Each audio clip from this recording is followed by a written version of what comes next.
When a researcher shows up early and communicates commitment, passion, and authentic engagement in an organization, a community, a mission, a focus, it it creates a different kind of support web. When someone walks in that room from the beginning and stay to the ending, and then even a little bit more after the ending, it shows me that they are really want to be intentional, that they care. It really promotes that idea of relationship building and erases that anxiety around any tokenism that may come with these spaces where people have medical mistrust or education mistrust. I think there are a lot of things that influence how new researchers are welcomed into community. Some of it is, have they been known before? Are they a known champion, advocate, supporter? Have they contributed in ways that weren't just about their research and work they would like to I do? want them to also invest in the people that they're getting the information from. In other words, that when you come into this space, don't just come and get the information, but come back and bring it back to us and teach us how to teach it back to our community, and then come back because then you could get more information. Someone who's walking in and not walking in as their PhD or all the letters that's behind their names. Someone that's walking in as a person, someone that is walking in as a human being that is ready to engage in human experiences and share space. Compensation. Compensation is complex and nuanced. And what we have discovered is that providing resources in front of a funded project has communicated, you know what? You are important and we want to contribute now. What I wish researchers better understood about my community or any community is that we're expertise in this from lived experience. We are resilient in our leadership. This is how I kind of pitch it to researchers. To get the best data, you've got to come in as an authentic partner and you have to involve the community in data analysis. Because if you don't, you're getting little pieces that you can see, but you're missing really profound pieces that nobody's going to tell you about because you just don't get it. I want them to understand that there could be harm done in research and that we don't want to do that as researchers coming in or as leaders that's bringing researchers into our space.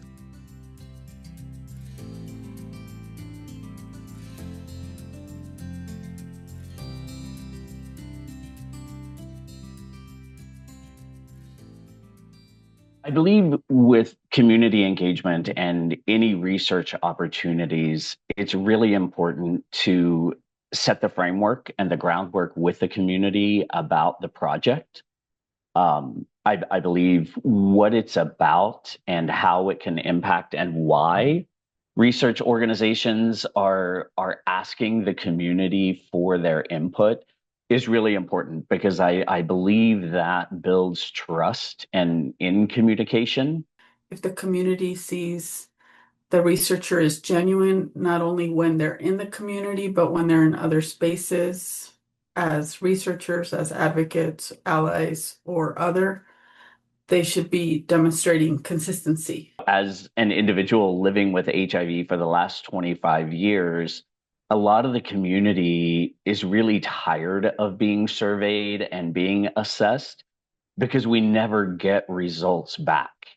We see that things are published and there's great research papers that are out there and those sorts of things, but we learn of those after the fact.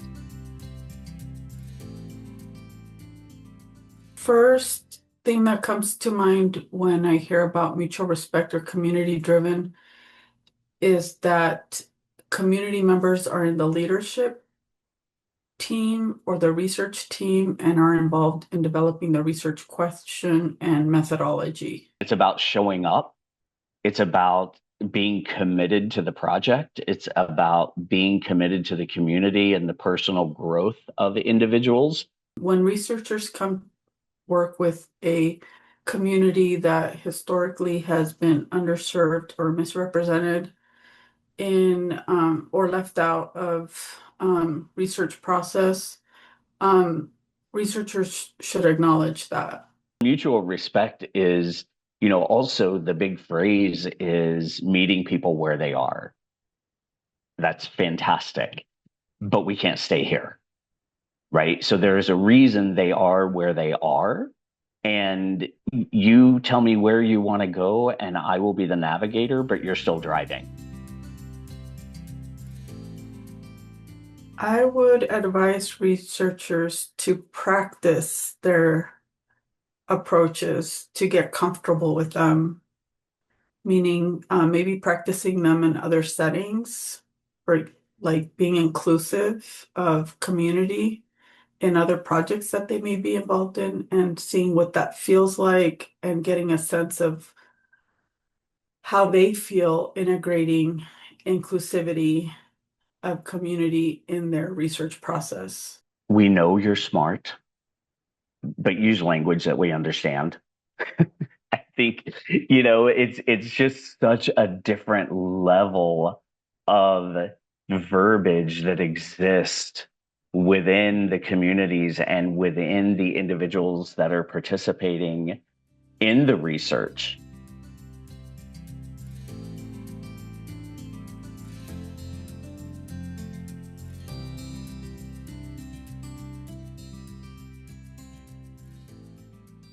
As much as it might not seem significant to a researcher, being able to contribute my experience to somebody else and being fairly compensated for it doesn't just put joy in my face. It actually also oftentimes will put a meal on the table.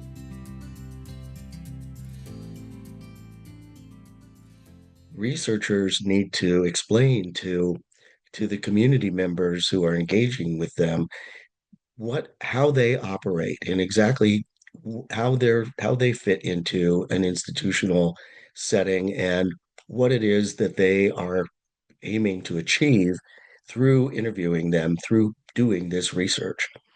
And this is a thing that helps to break down that unperceived power dynamic on the part of the researcher, and also the the perceptions that are incorrect on the part of the community.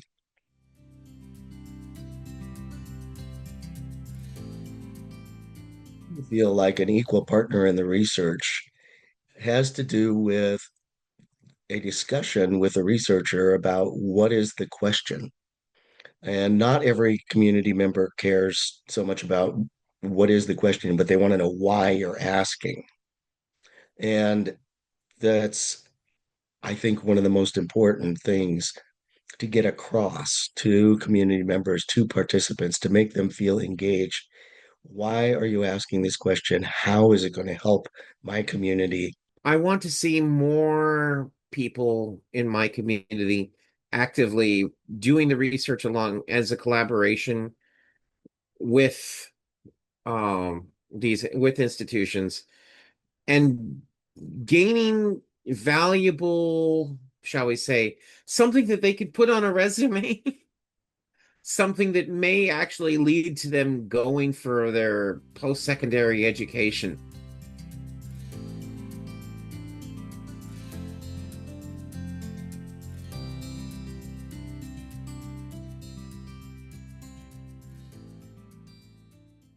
There's really specific community information and actions that are clearly part of the final product, right? That we're really highlighting wouldn't have been there unless we had this, start to finish process with community members.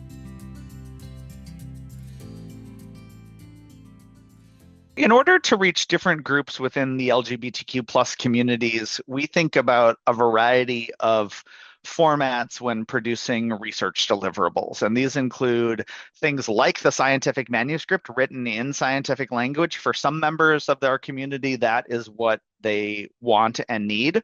Other members prefer things that are a little less technical and less jargony. Something that I can find on a state server where I might not be able to kind of go digging in YouTube. Being really careful about the words that you use, what you explain, the assumptions you make, right? And this is also why it's essential for thinking about language or the way that you're providing data or results or a tool or a product that you can use based on data, is really to have that iterative process with community, right? Piloting it with people who are going to use it. So this starts back with research question generation. Why is this studying a particular topic? Why is this important to the communities? Making sure that community members are involved in the creation of that study if possible. Obviously, they can participate in the study as a participant. And then the analysis we commonly leave to somebody who's trained in statistical analyses, but that's just to create the results, right, from the data. But then the interpretation of those results can, again, re-engage community members to make sure that we're interpreting them in a way that makes sense for the community and that is actionable by the community, and then disseminating that work appropriately through through various channels, both scientific and non-scientific.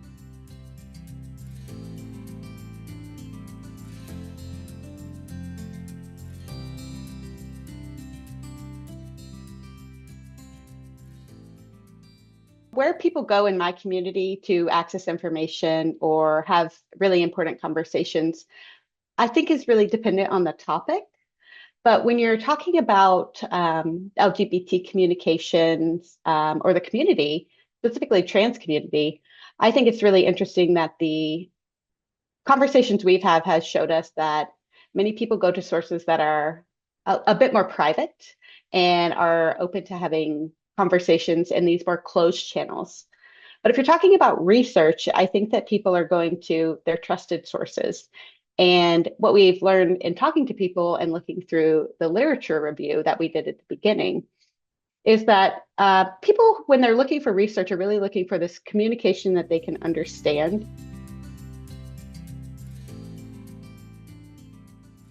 There are a lot of places and events and activities that are attempting to broadly disseminate research that absolutely almost always miss community. And here, I think, as an academic, is where I would immediately just name any professional organization of an academic or scholarly nature generally does a horrible job at this. And even if there is a genuine attempt at community connection and community outreach, it's almost always external to the conference itself and does not involve free access to the conference. You almost always have to purchase a membership. You almost always have to pay hundreds of dollars to register. It's so out of reach for most community members that almost all of that is then happening in an academic vacuum. One of the big picture things I think we could take away from this is to provide more culturally tailored materials. So making sure that the information we're communicating is more specific rather than more broad.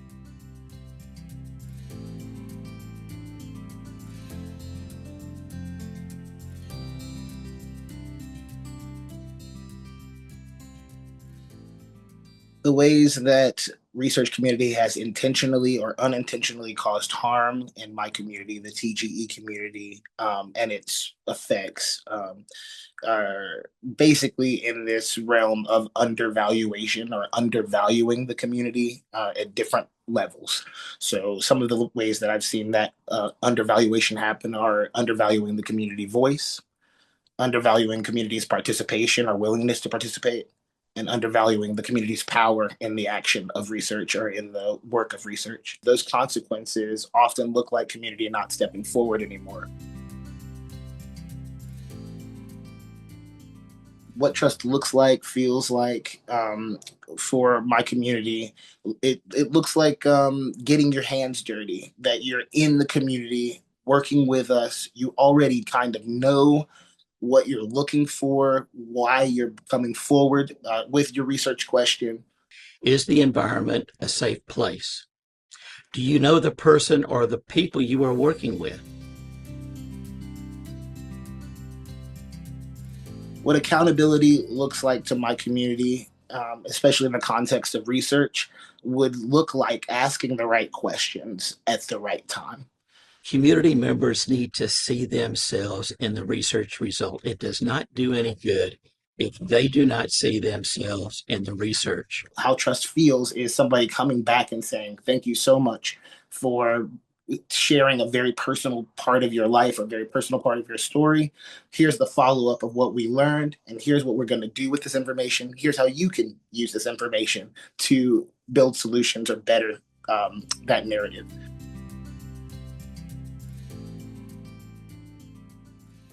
It has been, since as long as I've been alive, and the people before me have been alive, a very difficult bridge to build between TGE community and any medical or research or non-TGE community member. The trauma that can be generated through research studies has a lasting effect over time. Thinking about how do we address this? Early and ongoing engagement with community members is crucial.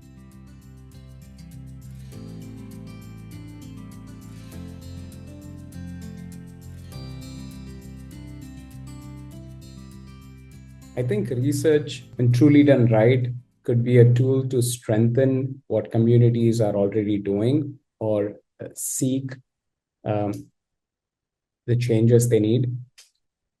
To elaborate, when research is grounded in relationships and shaped by the community priorities that are part of research efforts focus, it can do a couple of things, not just shine a light on what matters most to the community at risk here or in question, but also engage them and empower them to move resources, attention, efforts around awareness, and really driving support in the direction needed and desired.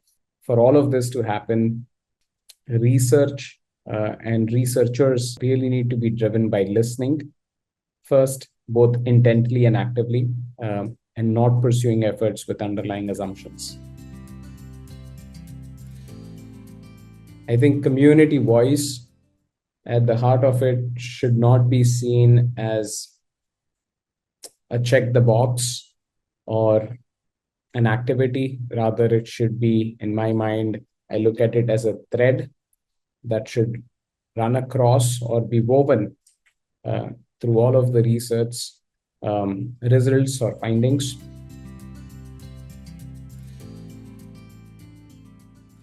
Research can really become a tool for empowerment, not a test. And when done right, the realization is that the communities being researched take ownership over this and something that is being done with them, not to them. And at the end of the day, how do these efforts allow us research to support the change that people within these communities or and across the board are aspiring, have advocated for, or are silently working towards. And when we do this, it goes a long way in building trust, honoring and celebrating lived experiences and aspirations, and more importantly, leaving the community stronger and more resilient than we found it.